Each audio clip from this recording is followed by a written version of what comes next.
ढोल गंवार शुद्ध प्रश्नावली शकल तारणा के अधिकारी। इस पर मैं एक बड़ा ही सुंदर वीडियो अपलोड कर रहा हूँ। श्री गुरुदेव भगवान का है। आप लोग ज़रूर से ज़रूर इस वीडियो को देखिए और सभी तक पहुँचाइए। श्री राधे। महाराज जी के चरणों में कोटि कोटि प्रणाम। महाराज जी एक दोहा पढ़ने के बाद हृदय स्वीकार नहीं कर पा रहा कि ढोल गंवार शूद्र पशु नारी सकल ताड़ना के अधिकारी। जी, इसमें गोस्वामी जी ने बहुत सूक्ष्मता से वर्णन किया। महापुरुषों के वचनों को हम सूक्ष्मता से समझ पाए। प्रायः ऐसा कह करके हम कहीं कहीं माताओं बहनों की अवहेलना करते हैं, कई जगह हम इसका प्रयोग कर देते हैं। अरे वो गोस्वामी जी ने लिखा है ढोल गंवार शूद्र पशु नारी सकल ताड़ना के अधिकारी। अब इसकी व्याख्या सूक्ष्मता से सुने और विचार पूर्वक। शास्त्रीय प्रमाण के अनुसार ढोल है ना, ढोल को ताड़ना चाहिए। ताड़ना मतलब उसको ठपाक चाहिए और बेताल नहीं। शास्त्र सिद्धांत के अनुसार, संगीत शास्त्र के अनुसार तभी वो राग प्रकट कर पाएगा, तभी वो बजेगा।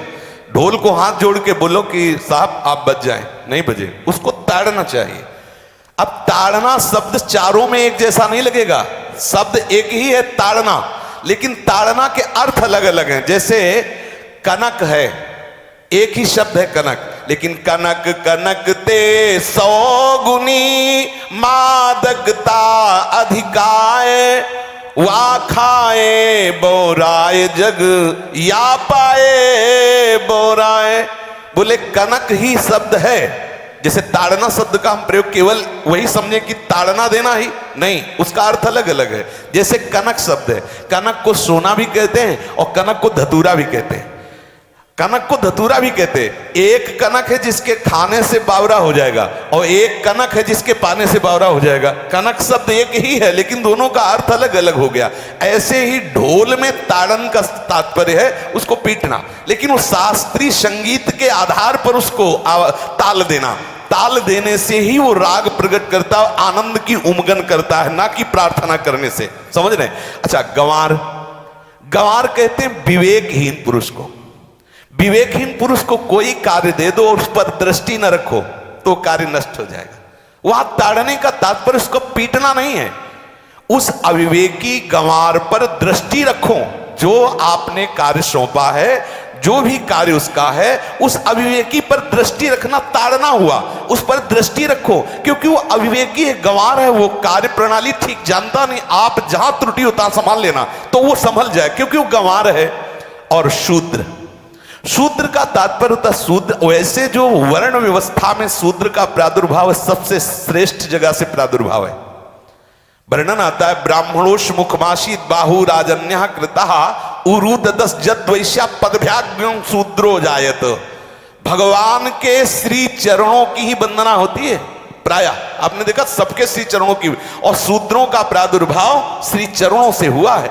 कोई ऐसा न समझे कि शूद्र का मतलब निकृष्ट होता है। यहां शूद्र का तात्पर्य जब से किसी से कहते हैं कि शूद्रवत आचरण करता है, मतलब शास्त्र विरुद्ध, सदाचार के विरुद्ध आचरण करना, शूद्रवत आचरण की तरफ संबोधन किया जाता है। यहां कहा गया कि शास्त्र की सम्मति, शास्त्र के शासन के अनुसार आचरण हो, सदाचार परायण हो। शास्त्र जिसके लिए जो विधान करता है, शास्त्र शासन स्वीकार करना, यहां शूद्र के ताड़न की बात कही गई। यहां शूद्र ताड़न का तात्पर्य डंडे से प्रहार करना नहीं, समझना।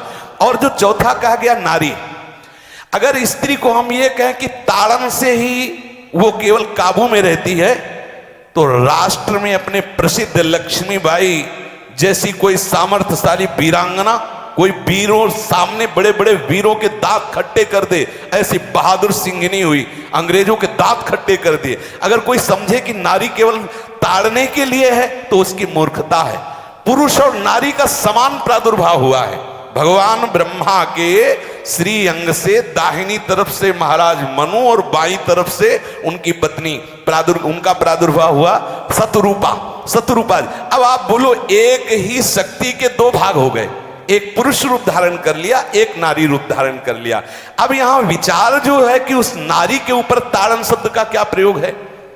जैसे आप मार्ग में चले जा रहे हैं और आपने दृष्टि चूक कर दी और नारी आपकी स्त्री पीछे चल रही, तो कोई हमला कर सकता है क्योंकि वो रत्न है। 14 रत्नों में एक रत्न स्त्री रत्न भी है। स्त्री को रत्न कहा गया है। भगवान श्री राम जब वनवास में जा रहे हैं तो सिया जी को आगे नाव में जब चढ़ाना होता तो पहले सिया जी को चढ़ा, सीए चढ़ाई चढ़े रघुराई, पहले आगे। दृष्टि रखो, दृष्टि चूक गई तो रत्न है। यहां दृष्टि रखना, शासन मतलब उसको पिटाई करना नहीं कि जैसे ढोल को पीटा जाता है ऐसे स्त्री को पीटा जाए, शूद्र को पीटा जाए तो गंवार को, ये व्याख्या नहीं है, ये मूर्खता है, इसे व्याख्या नहीं कहते। जैसे कनक शब्द के कई अर्थ होते हैं ऐसे ही ताड़न शब्द का यहां अलग अलग प्रयोग है। स्त्री के ऊपर दृष्टि रखो। किस भाव की दृष्टि रखे? क्योंकि वो हमारे यहां रत्न की तरह है, कहीं कोई ऐसा ना हो कि कुदृष्टि वाला कोई उस पर हमला कर दे।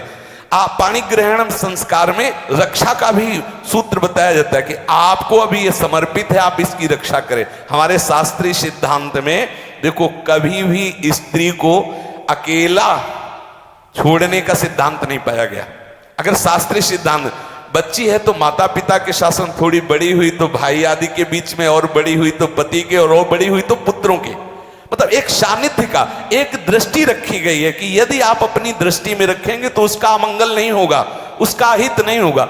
ये जो जैसे मानो कोई सी स्त्री को अकेला कोई पा गया और कुमार्गगामी वृत्ति वाला हुआ, तो आज जो घटनाएं सुनने को मिलती हैं, अगर हमारी दृष्टि हो उस पर तो ऐसा नहीं हो सकता। और दूसरी बात यह है कि स्त्री को बुद्धि स्वरूपा भी माना गया। भगवान से भीष्म जी कहते हैं, मैंने अपनी कुंवारी कन्या बुद्धि को, हमारी कुंवारी कन्या है बुद्धि, सदैव सुरक्षित रखा है, आज आपके चरणों में समर्पित करते हैं। तो शास्त्र शासन के द्वारा बुद्धि को सदैव अपने अधीन रखो, कहीं बुद्धि कुमार्गगामी ना हो जाए। यहां स्त्री के ताड़न का केवल एक सूत्र है कि आप उस पर दृष्टि बनाए रखें, कहीं स्त्री रत्न कहीं अपवित्र ना हो जाए, कहीं दूसरे का किसी तरह से कुमार्गगामी लोगों का ऐसा कोई बर्ताव ना हो जाए, इसलिए सावधान। वहां उसको पीटने का शब्द नहीं है कि ढोल गवार शूद्र पशु नारी सकल ताड़ना के अधिकारी। ताड़ना का तात्पर्य वहां पीटना नहीं तो विद्वता में देखो तो एक से एक, साधुता में देखो तो एक से एक, वीरांगना देखो एक से एक, ऐसा नहीं कह सकते। क्योंकि जो सामर्थ्य पुरुष में वही सामर्थ्य भगवान ने स्त्री में भी दी, क्योंकि भगवान के ही दो रूप हैं, एक स्त्री और एक पुरुष, समझ रहे ना। तो इसमें एक ताड़न शब्द का कई अर्थ होता है। भगवान की साक्षात शक्ति स्त्री है। अगर कोई इस भाव से देखे कि स्त्री तो केवल ताड़ना मतलब केवल गाली दे के बात करना, ऐसा नहीं। जिस घर में स्त्री का अपमान होता है उस घर का नाश हो जाता है, निश्चित हो जाता है। आप देखिए रावण का सत्यानाश हो गया जगदम्बा सीता के प्रति, दुर्योधन का सत्यानाश हो गया द्रौपदी के प्रति। जहां स्त्री का अपमान हो जाए, अगर कोई ये समझे कि स्त्री केवल मतलब जैसा हम चाहें वैसा व्यवहार करे, तो अगर नाश ना हो जाए तो हमें बता देना, क्योंकि भगवान की वो शक्ति है। अगर उसे तुम सोचो कि हम ताड़न करें, जैसे ढोल को ताड़न करें ऐसे ताड़न करें, तो तुम्हारा नाश हो जाएगा। बिल्कुल सच्ची बात समझ लीजिए। केवल वहां दृष्टि रखने की बात कही गई है। आपका अधिकार है, आप उसकी सुरक्षा व्यवस्था में रहें। और एक वृत्ति होती है, अगर शासन ना हो तो हमारी बुद्धि भ्रष्ट हो जाए, हमारी बुद्धि भ्रष्ट हो जाए, आपकी बुद्धि भ्रष्ट हो जाए। भगवान का भय, शास्त्र का भय, लोक मर्यादा का भय, ये हमको सुरक्षित रखता है। इसलिए दृष्टि रखने की आवश्यकता है कि वो पवित्र रहे, वो सुरक्षित रहे, ना कि उसको पीटने के लिए यहां संबोधन किया गया गोस्वामी तुलसीदास जी ने। इसलिए सावधानी पूर्वक अपनी वृत्ति को पावन रखते हुए महापुरुषों के वचनों को समझने की चेष्टा की जाए। गोस्वामी जी ने जो यहाँ कहा, ढोल गवार शूद्र पशु नारी सकल ताड़ना के अधिकारी, तो ताड़ना का अलग अर्थ है, अलग अलग। जैसे ढोल में ताड़ना, तो वैसे ही सब जगह नहीं ताड़ना लगेगी। आप देखो पशु जो है, चालक जो घुड़सवार होता है उसको ताड़ना एड़ी से देता है। अपने चालक जो होता है घुड़सवार एड़ी से, किसान जो होता है वो बैल को बोलता है दाहिने, जैसे हल जोतने होता है बाएं, वो भाषा समझता है, बाएं मुड़ जाए, और नहीं मुड़ता तो पीछे अरई है एक छड़ी, उससे वो इशारा देता है, वो समझ जाता है। पशु को अपने इशारे से चला लेते। अब उससे कहे, खड़ा होके हाथ जोड़ के कहे कि भैया बैल देवता आप थोड़ा दाहिने मुड़ जाओ, तो नहीं मुड़ेगा। जब लगाम पकड़ी और थोड़ा ताड़न किया और बोले दाएं, तो फौरन दाहिने मुड़ गया। आप देखो जो बैलगाड़ी चलाते हैं, घोड़ा गाड़ी चलाते हैं, ऊंट चलाते हैं, तो पशु शासन के द्वारा उसको इशारे से किधर चलना है उसको इशारा बता दो। अलग अलग जगह इस ताड़न शब्द का अर्थ प्रयोग किया गया है।